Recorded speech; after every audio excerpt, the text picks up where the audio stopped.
Días, Gervasio, para vos y para toda la audiencia. ¿Qué tal?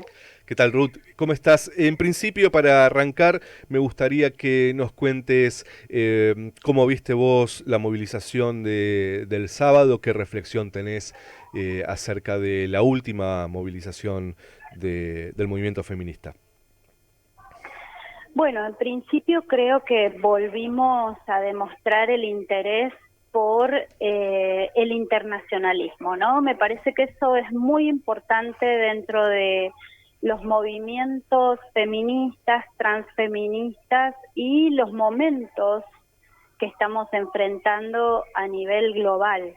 Digo que volvimos a mostrar algo que para mí es también del orden de la promesa de estos movimientos, que es posible salir a las calles de manera conjunta en fechas que son claves, que nos juntan para, bueno, denunciar todas las estructuras de poder que denunciamos y que salimos a las calles con mucha vitalidad. Me parece que eso energiza de alguna manera y nos pone a pensar los problemas que tenemos también desde ese inventario de potencia que creo que hay que hacer, porque hay un tiempo, bueno, muy vinculado especialmente en nuestro país a pretender que todo lo que hacemos no sirve para cambiar el rumbo de las políticas y los programas del gobierno de Javier Milei. En Neuquén en particular,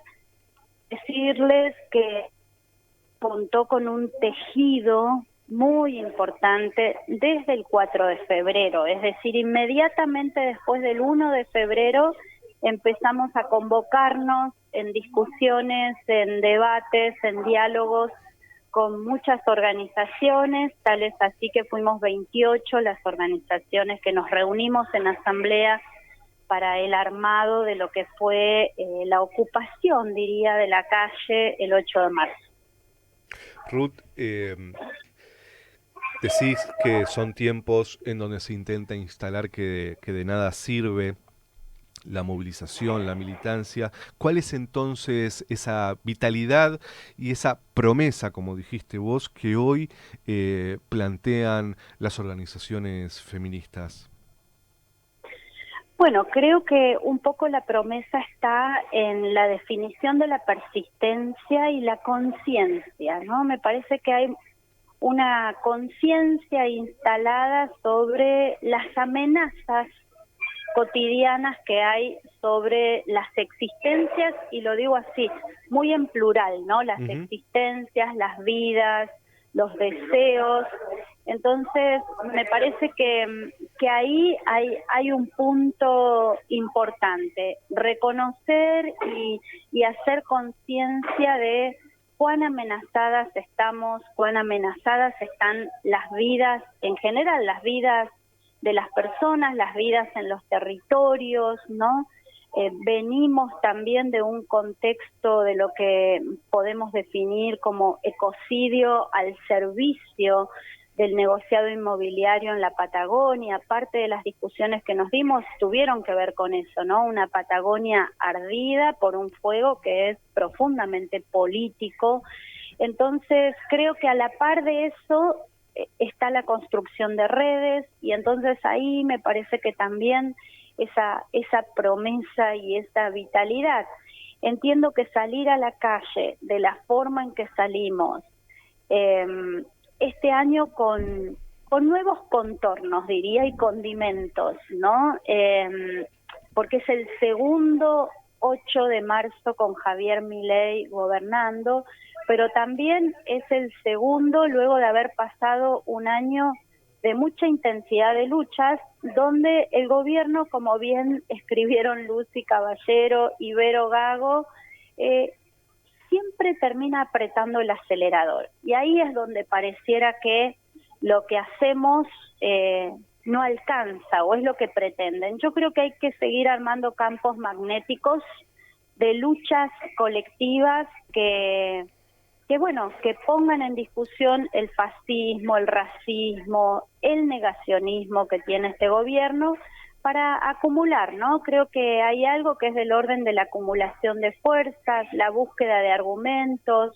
Cuando digo otros contornos, tiene que ver con que aquí, por lo menos, desde la revuelta dimos una fuerte discusión, incluso pública, acerca de que el 8M no podía ser una fecha aislada del 1 de febrero y esa manifestación que yo llamo de salud colectiva, porque me parece que es eso lo que pasó en las calles del 1 de febrero, rabia, bronca, pero también una muestra de que no van a arrasar con todo y que hay reservorios éticos, digo yo, ¿no? Hay cosas que vamos a poner límites. Entonces, pensar el 8 en continuidad con ese 1 de febrero y pensar en 8 en continuidad también o como puente hacia el 24 de marzo, donde también tenemos una fecha que nos puede juntar en esos, contornos y texturas amplificadas que me parece que hay que lograr generar también desde los feminismos y transfeminismos. Nombrás el 1 de febrero porque Javier Milei fue muy violento en el discurso de Davos con el movimiento LGBT, ¿no? Ruth, pienso Sí. que están enfrentando un ataque feroz desde que asumió el gobierno, pero también pienso que también circula dentro de otros sectores la idea de que una de las causas por las cuales el advenimiento de la ultraderecha es la lucha feminista. Y a mí me parece, Ruth, que es bueno que haya respuesta a esos argumentos y me gustaría escuchar el tuyo. Bueno, creo que esos argumentos son bochornosos porque ¿desde qué lado digo el bochorno, no? Los sectores que dicen esto son sectores que en gran medida se han dedicado a humillar fuertemente a amplios sectores de la ciudadanía y humillar de distintas formas. Una de esas formas es no dando respuestas a las necesidades de amplias capas de la sociedad y en particular a esas capas más empobrecidas. Entonces me parece que es una falta de responsabilidad enorme que nos digan a los feminismos esto, que nos pasamos 3 pueblos, 10 pueblos, ¿no? Sí. Creo que además de bochornoso, es repudiable también que busquen las explicaciones de la impotencia de resolver los problemas sociales por el lado de los feminismos. Los feminismos encarnamos, me parece a mí, en Argentina y especialmente esos feminismos populares, encarnamos una capilaridad, construimos una capilaridad muy inmensa que, claro, hizo de alguna manera desestabilizar muchas estructuras de poder en los partidos políticos, en los sindicatos, en los movimientos sociales, dentro de los propios feminismos, si querés, ¿no? Cuando hablamos de el antirracismo, cuando hablamos de esas discusiones interseccionalizadas que hay que poner dentro del propio movimiento. Entonces, claro, eso provoca reacciones porque, bueno, estamos muy decididas desde estos movimientos a ser muy aguafiestas de todas las estructuras autoritarias y jerárquicas. Y parece que especialmente la clase política gobernante, digo gobernante en general, no solamente quien está hoy en el gobierno nacional, no se banca eso. Entonces es preferible echar culpas, ¿no? Echar culpas por los desastres que hacen al movimiento feminista. Creo que es parte de una lógica muy masculinista también, ahora que la pienso así como en voz alta y que la voy relatando, ¿no? Las culpables seríamos siempre las mujeres de las reacciones de los varones, y podríamos pensar a la masculinidad como parte de las estructuras de poder echándonos esa culpa. A mí me parece que es bochornoso, que lo que tienen que hacer es ponerse a pensar y a y a poner en la agenda política cuáles son sus autocríticas en lugar de echar culpas, porque también han contribuido a un descreimiento fuerte de lo que es la política partidaria, de lo que es la política en términos de pensada, en términos de hegemonías, ¿no? Ujú. Así que me parece que lo que tenemos que hacer es seguir empujando, porque para eso estamos los feminismos, ¿no? Los feminismos, los transfeminismos somos movimientos tremendamente emancipadores, entonces para eso hace falta estar todo el tiempo empujando discusiones y corriendo los límites. Así que vamos a seguir en ese camino, porque por lo menos para nuestras existencias, para los movimientos que armamos, para las redes, ese camino nos trajo otra construcción de subjetividades también. Y de alguna manera esas otras subjetividades se expresaron el 8 de marzo, se expresaron el 1 de febrero. Lo que no soportan es que, bueno, algunas de las formas organizativas más ortodoxas, por decirlo de Ujú, alguna manera, ujú. estén completamente perimidas porque no están dando respuestas, ¿no? Sí. Con una clase política tremendamente devaluada, como es la que está en el Congreso de la Nación, que la verdad que a veces una siente que lo único que hace la oposición es tirarse tiros en los pies, porque todo es de fracaso tras fracaso tras fracaso. Entonces, eso también desanima, y eso no lo ponen en Claro. ningún lugar, ¿no? Ujú.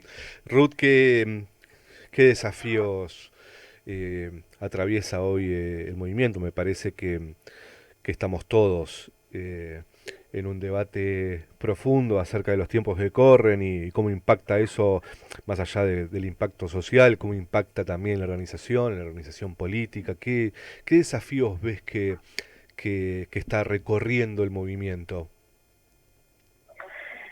Bueno, por un lado creo que hay algunas discusiones que son más internas hacia el movimiento, si se quiere, pero que no hay que darlas solo adentro del movimiento, Ajá. que es eh, relacionada con cómo armar un programa que nos junte, ¿no? Ujú, Yo creo que hay que hacer más cosas para juntarnos. Cuando digo que nos junte es como qué propuestas de salida vemos a esta crisis, a este neoliberalismo violento al que nos conduce el gobierno de Javier Milei. Me parece que ahí hay algo. Y cuando digo que nos junte, digo pensar con otros movimientos. A mí me parece que eso es clave porque si no, creo que nos vamos a perder de algo. Entonces, empujar hacia la construcción de movimientos feministas a los que nos interese dialogar, porque nos interesa hacer contacto ujú. masivo, diría. A mí no me interesa la política para unas poquitas alianzas y nada más. Me interesa que la política haga contacto con las necesidades de las personas y que busquemos juntos salidas, ¿no? Eso Ujú. por un lado, definir como un programa que nos Ajá. junte, me parece que es fundamental. Sí. Y en ese programa que nos junte hay que poder ver cuáles son las agendas específicas, singulares, de estos movimientos para que otros movimientos también las levanten. Digo esto porque, por ejemplo, en Neuquén hubo toda una conversación y una discusión Ajá. que por supuesto no está saldada Sí. sobre en este 8M si los varones sí o los varones no. Ah, mira. Y nosotras dimos una fuerte conversación pública y Ajá. nos comprometimos con eso acerca de que esta era una marcha antifascista y antirracista y que toda identidad genérica, sexual, toda identidad que quisiera manifestarse contra el racismo, el fascismo, por el aborto legal, por la defensa de la educación sexual integral, en contra de lo que puede pasar con la moratoria previsional, por los Ujú. comedores comunitarios, contra el hambre, contra la crueldad, teníamos que estar en la calle, ¿no? Y esta es una conversación que tenemos que poder empujar, me parece, cada vez más. Ruth, ¿Quiénes sí. somos los sujetos, las sujetas que vamos a enfrentar o que estamos enfrentando estos planes y con qué propuestas de salida? Ruth, por último me gustaría que nos pongas un poco al tanto de cuál es la situación. Te referías al ecocidio, de los incendios que por supuesto tienen detrás el mercado inmobiliario, en una Patagonia profundamente extranjerizada a su tierra.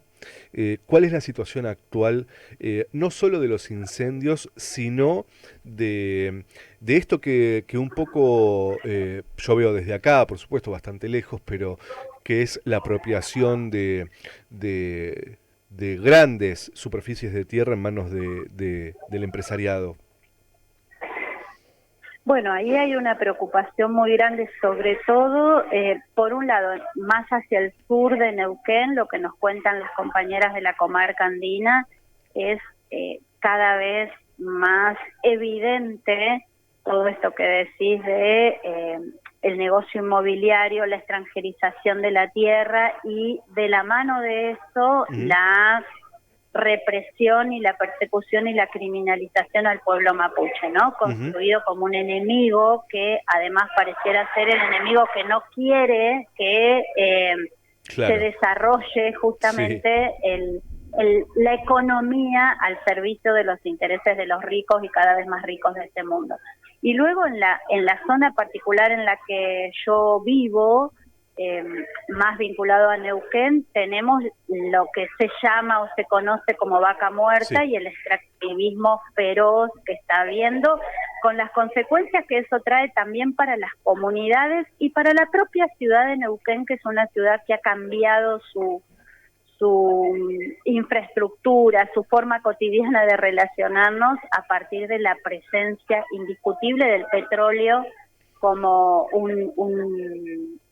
como un negocio vinculado a las regalías. Entonces todo se organiza alrededor de eso, Ujú. todas nuestras vidas entonces están encarecidas, porque yo digo siempre, parece que vivimos arriba de un pozo de petróleo y entonces todo se encarece muchísimo más. Creo que ahí también con el pueblo mapuche tenemos de alguna manera la obligación de seguir entramando conversaciones y luchas, no solamente conversaciones, porque entiendo que es en las prácticas también que vamos poniendo en acto esas conversaciones y esas discusiones que nos damos para enfrentar en ese momento a las derechas neoliberales que se han hecho del gobierno. Ujú. Ruth, te agradezco mucho por el tiempo, por la entrevista, por tus palabras. Estamos en contacto en cualquier momento. Bueno, muchísimas gracias. Un abrazo. Buenas